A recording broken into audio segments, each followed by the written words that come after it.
નથી થઈ. આપણે જોઈએ છીએ કે રોડ ખરાબ થાય એના જ ઉપર જરાય ખોદકામ કર્યા વગર એના જ ઉપર લેયરમાં બીજો રોડ બને, સોસાયટીઓનું લેવલ નીચે જતું રહે, રોડ ઊંચા જતા રહે. આ મુદ્દો બનવો જોઈએ. એ જ નેતાઓ કોઈ બોલતા નથી. નેતાઓ એમ ગેરંટી આપે છે કે ભાઈ ખાડા હવે અમદાવાદની અંદર નહીં પડે, તમારું વાહન વરસાદમાં નહીં ફસાય, તમારા ઘરે ગંદુ પાણી નહીં આવે. આવું નેતાએ ક્યારે કીધું છે? એવો કોઈ વિડીયો નહીં આવ્યો, એવું કોઈ પ્રચારમાં નહીં. કોઈ નેતા એવું કહે છે કે ભૂવા નહીં પડે અમદાવાદમાં? ચૂંટણી વખતે જુદા જુદા મુદ્દા આવશે, નહીં હોય ત્યાંથી બાબર અને ખીલજી આવશે. સાચા મુદ્દા, સાચી સમસ્યા ન તો નેતાઓ બોલે છે, ન તો રાજકીય પક્ષો બોલે છે, જનતા બોલે છે તો કોઈ સાંભળવાનું નથી. આવું લોકોએ એક ઉદાસીનતા લોકોના મનમાં જે આવી છે એવા મતદાનના આંકડામાં દેખાય. એ પણ જનતાને પણ કરવો જોઈએ કે તો તમને તમારા શહેરની સમસ્યા વિશે ફરિયાદ કરવાનો અધિકાર નથી જો તમે મતદાન નથી કરતા. 100% મતદાન કરશો અને સુધારો આવે જ એ ફરજિયાત નથી, ન પણ આવે, પરંતુ જ્યાં સુધી સુધારો ન આવે ત્યાં સુધી પ્રયત્ન તો કરતા જ રહેવા પડશે. પેલી પંક્તિ છે ને, कौन कहता है आसमान में सुराग हो नहीं सकती, एक पत्थर तो तबीयत से उछालो यारो. આ નહીં જ સુધરે એવું શું કરવા માની લો છો? એક પ્રયત્ન તો કરો મજબૂત રીતે. મત આપો. આ મત આપવાનો એક પ્રયત્ન કરવાનો છે. એક પથ્થર તબિયત છે ઉછાલવાની વાત છે. ગુજરાતમાં સ્થાનિક સ્વરાજની ચૂંટણીનું મતદાન યોજાઈ રહ્યું છે. સવારથી મતદારો જે છે લાઈનોમાં લાગ્યા હતા, દ્રશ્યો જોવા મળ્યા હતા. પરંતુ અત્યાર સુધીની જો સરેરાશ મતદારની વાત કરીએ તો મતદાન ખૂબ ઓછું દેખાઈ રહ્યું છે. એટલે અમે વારંવાર સવારથી વિનંતી કરી રહ્યા છીએ કે મત આપવો જરૂરી છે, આપણી નૈતિક ફરજ છે.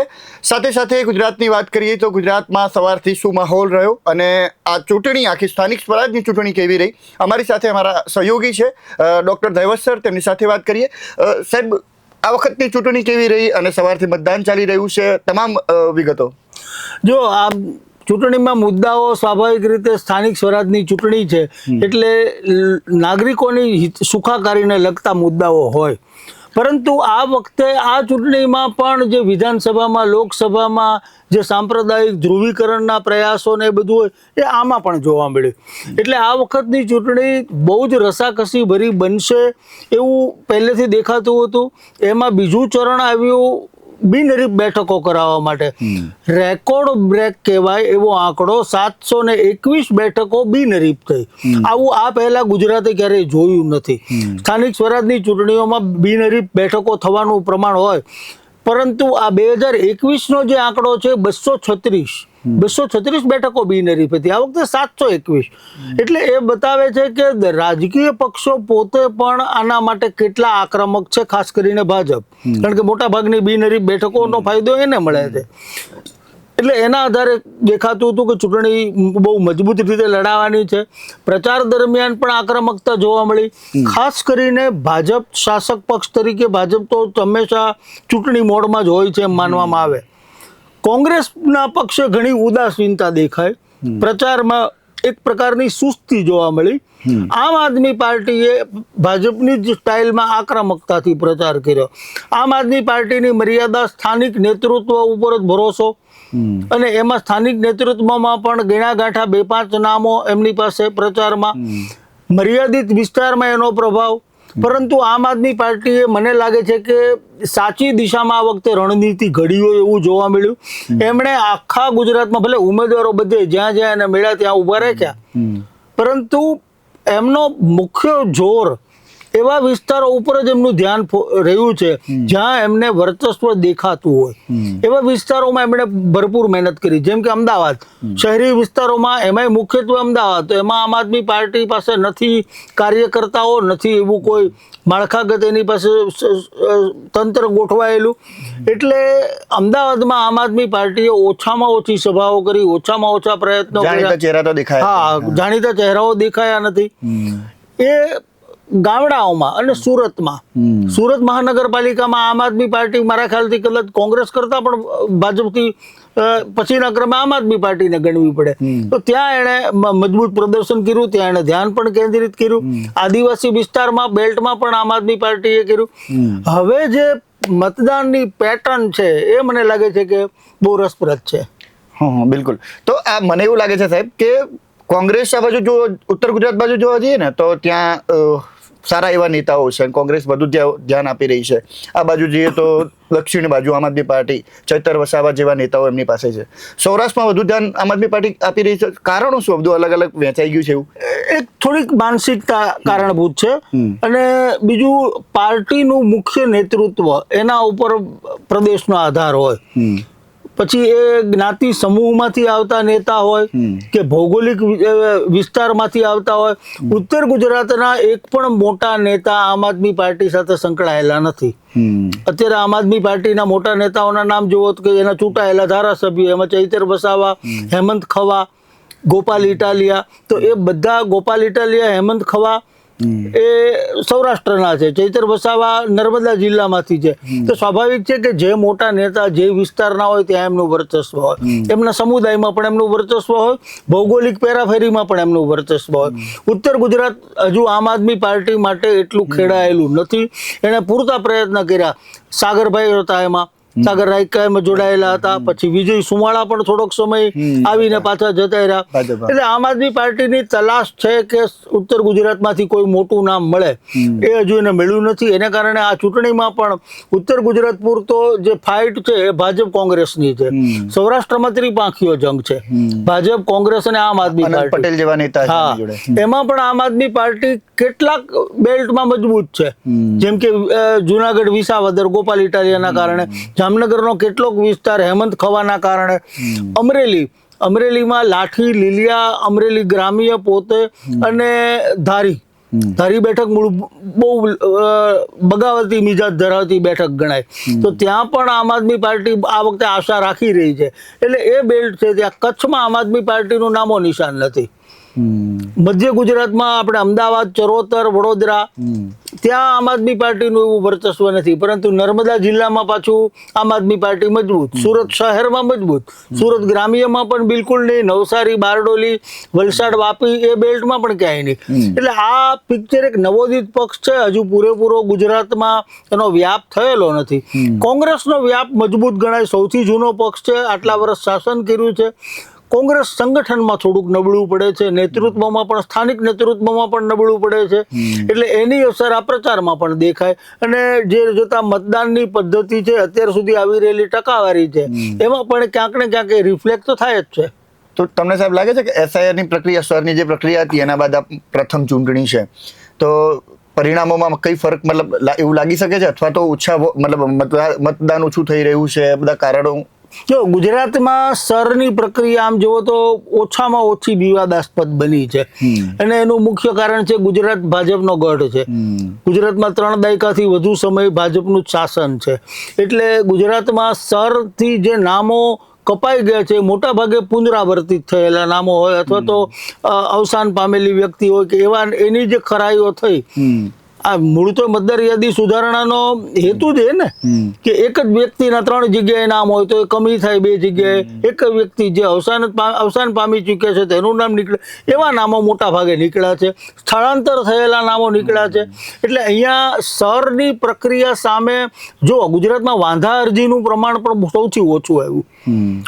પશ્ચિમ બંગાળ જેવા રાજ્યો, પશ્ચિમ બંગાળ, આસામ, એ બધા રાજ્યોમાં વાંધા અરજીના કારણે કેટલા બધા કેસ હજુ અદાલતમાં ચુકાદો આવવાના બાકી છે. ગુજરાતમાં વાંધા અરજીઓ જ નથી થઈ.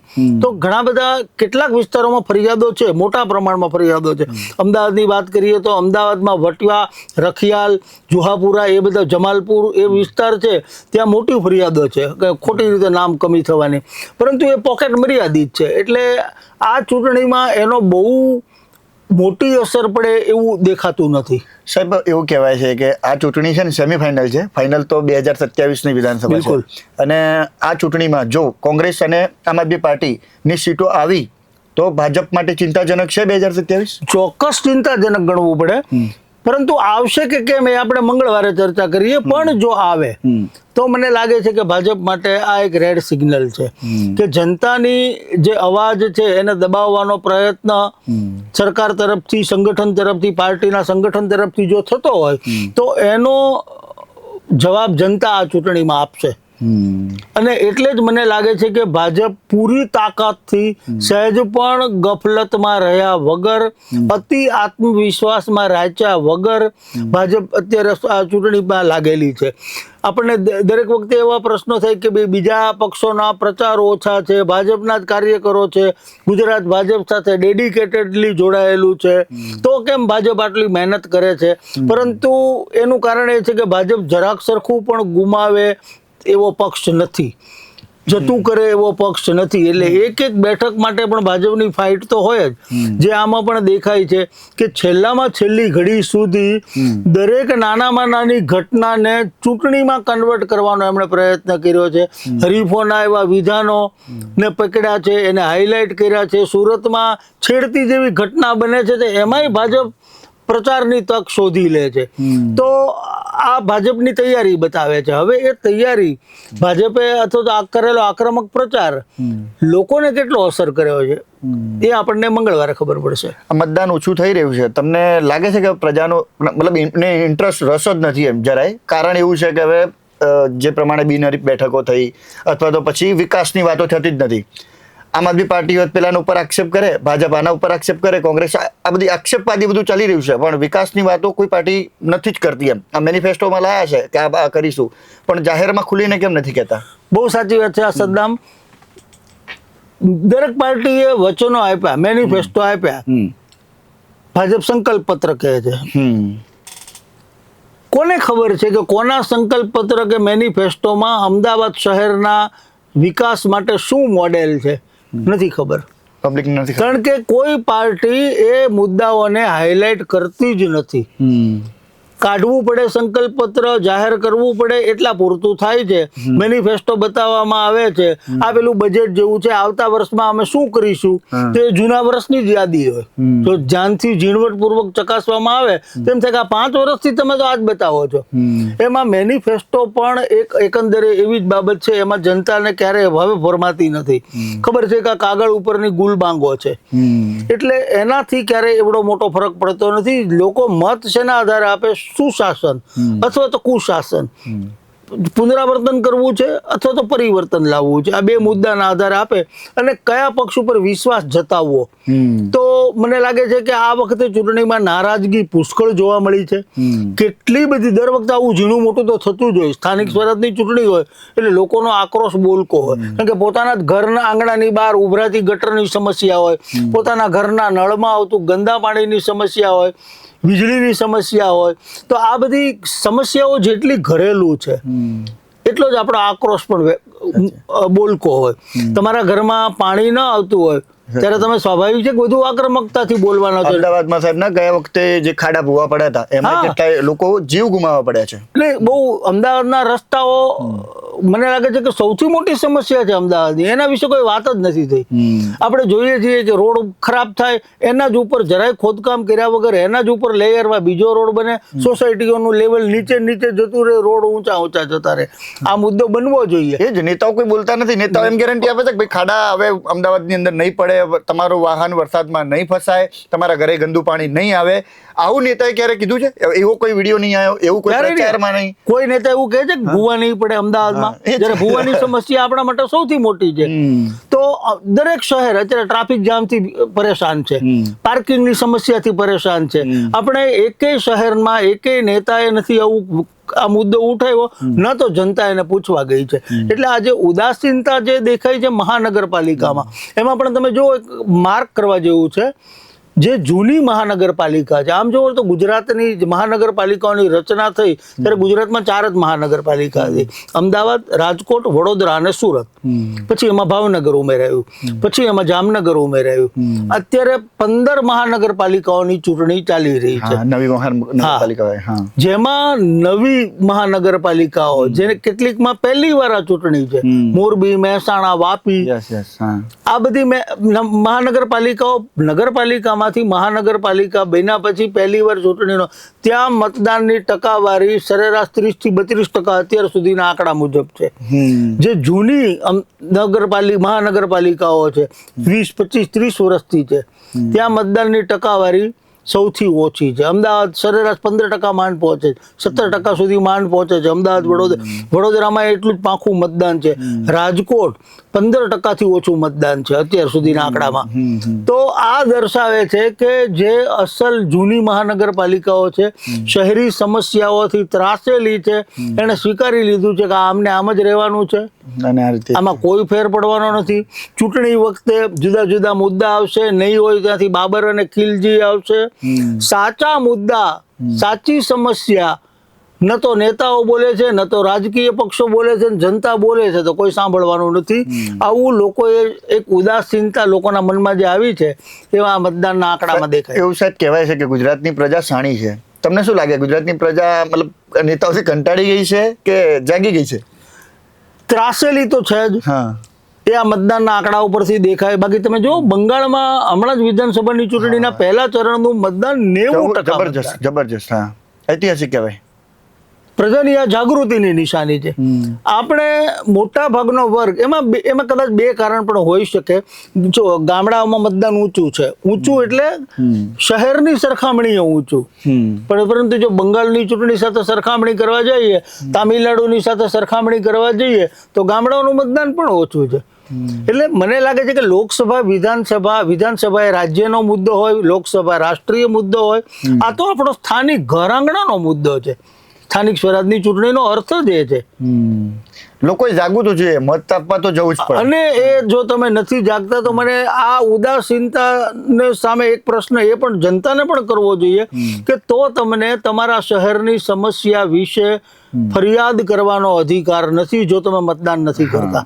100%. મતદાન કરશો અને સુધારો આવે જ એ ફરજિયાત નથી, ન પણ આવે, પરંતુ જ્યાં સુધી સુધારો ન આવે ત્યાં સુધી પ્રયત્ન તો કરતા જ રહેવા પડશે.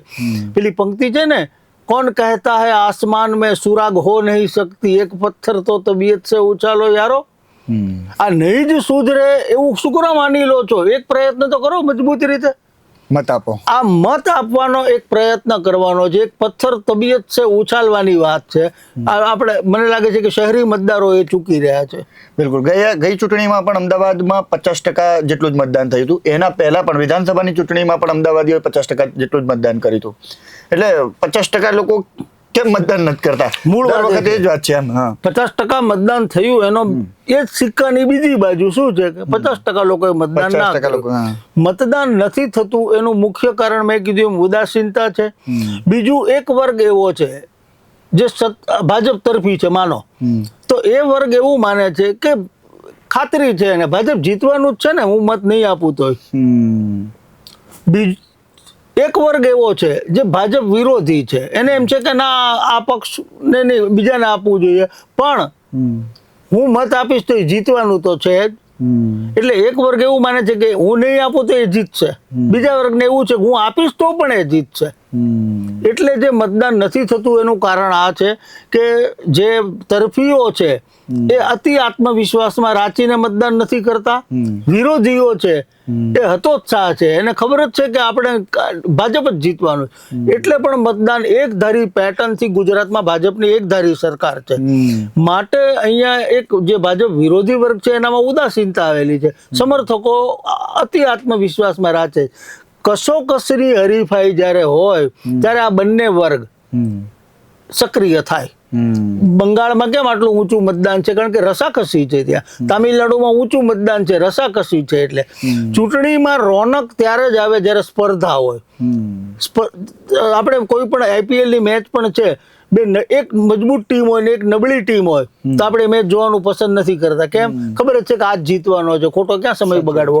એ જ માનસિકતા અહીંયા કામ કરે છે. અચ્છા, આ વખતની સ્થાનિક સ્વરાજની ચૂંટણી એટલે રસપ્રદ છે કારણ કે આ વખતે આમ આદમી પાર્ટી ગયા વખતે આમ આદમી પાર્ટી નહોતી, એટલે કદાચ રસપ્રદ તો છે ચૂંટણી. ગયા વખતે પણ આમ આદમી પાર્ટી હતી, સુરતની 27 બેઠકો એમણે મેળવી, પણ આમ આદમી પાર્ટી તમે કીધું મર્યાદિત હતી. એના કોઈ ધારાસભ્યો નહોતા, નવી હતી. વિધાનસભાની ચૂંટણી પહેલા એની નેટ પ્રેક્ટિસ હતી, એટલે એકદમ મર્યાદિત વિસ્તારોમાં એનું વર્ચસ્વ હતું અને સુરતમાં એને સાબિત કર્યું. આ વખતે 27 બેઠકો જીતીને, એટલે જ આ વખતે સુરત આ વખતે પણ એપી સેન્ટર છે જ સત્તાનું. અને મને લાગે છે કે આમ આદમી પાર્ટી ત્યાં CR પાટીલે એક સભામાં એવું વિધાન કર્યું કે ગયા વખતે સુરતી પ્રજાએ ભૂલ કરીને 27 બેઠકો આપી હતી, પણ આ વખતે એવી ભૂલ નહીં કરે.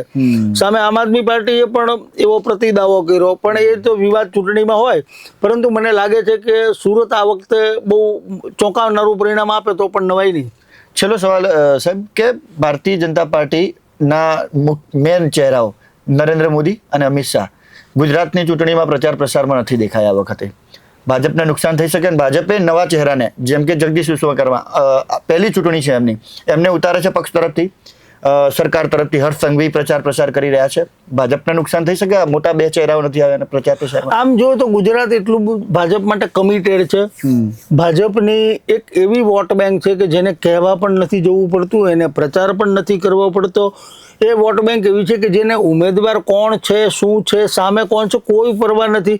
એ કમિટેડ વોટ બેંક એટલી મજબૂત છે કે વગર કીધે વગર પ્રચારે એ સવારમાં પહેલા 1 કલાકમાં જઈને મતદાન કરે છે. પહેલે મતદાન ફિર જલપાન, એને ફોલો કરનારી એક કમિટેડ વોટ બેંક છે ભાજપની, અને બહુ મોટી છે. એટલે ભાજપ માટે નિશ્ચિંત રહેવાનું પહેલું કારણ. બીજું, વડાપ્રધાન અને ગૃહમંત્રી ગુજરાતના જ હોવા છતાં સ્થાનિક સ્વરાજની ચૂંટણીમાં પ્રચારથી વેગળાઈ રહ્યા છે. એ બહુ સ્વાભાવિક છે, કારણ કે રાષ્ટ્રીય સ્તરના નેતાઓ છે. હવે સ્થાનિક ચૂંટણીમાં એમની ઉપસ્થિતિ ન હોય એ ઈચ્છનીય ગણાય. બીજું, નિશ્ચિંત પણ છે. અને ત્રીજું કારણ છે 5 રાજ્યોની વિધાનસભાની ચૂંટણી, જે ભાજપ માટે વધુ મહત્વની છે. અને એટલે જ વડાપ્રધાન, ગૃહપ્રધાન હમણાં સુધી બંગાળમાં, આસામમાં ફરી. હા, એટલે ત્યાં એમના પ્રવાસો ઝાઝા હોય. એટલે ગુજરાતમાં તમે કીધું એમ નવા ચહેરાઓ, આ ભાજપની એક હકારાત્મક બાજુ છે કે સેકન્ડ કેડરને સતત પ્રમોટ કરે છે. જગદીશ વિશ્વકર્મા આ વખતે પ્રદેશ પ્રમુખ તરીકે સુકાન સંભાળે છે. આ પહેલી ચૂંટણીનો એમનો અનુભવ થઈ રહ્યો છે.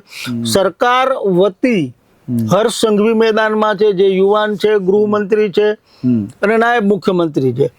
તો એમના માટે પણ આ એક જવાબદારી છે, આ એક નવો અનુભવ છે. એટલે મોટા નેતાઓ દૂરથી માર્ગદર્શન આપે છે, ફિલ્ડમાં નવા નેતાઓ ઉભરે છે. એનાથી ભાજપને ચોક્કસપણે ફાયદો છે. નવી પેઢી, નવા નેતાઓ, નવું નેતૃત્વ, નવા કાર્યકર્તાઓ અનુભવ મેળવશે. પણ ભાજપે એમાં ચિંતા કરવી પડે એવું મને નથી લાગતું. બિલકુલ સાહેબ, આભાર વાતચીત કરવા બદલ. તો જે પ્રમાણે મતદાન થઈ રહ્યું છે, મતદાન ખૂબ ઓછું થઈ રહ્યું છે. અમે વારંવાર વિનંતી કરી રહ્યા છીએ, તમે તમારા માટે મતદાન કરવાના છો, આપણા દેશ માટે મતદાન કરવાના છો, બદલાવ લાવવા માટે મતદાન કરવાના છો. જે પ્રકારે સમસ્યાઓ છે એ સમસ્યાઓ તમને જો દેખાતી હોય તો તમે મતદાન જરૂર કરો. અને એ મતદાન તમારું આવનારું, એટલે કે આપણા દેશનું, આપણા શહેરનું ભવિષ્ય બદલી શકે છે. નમસ્કાર.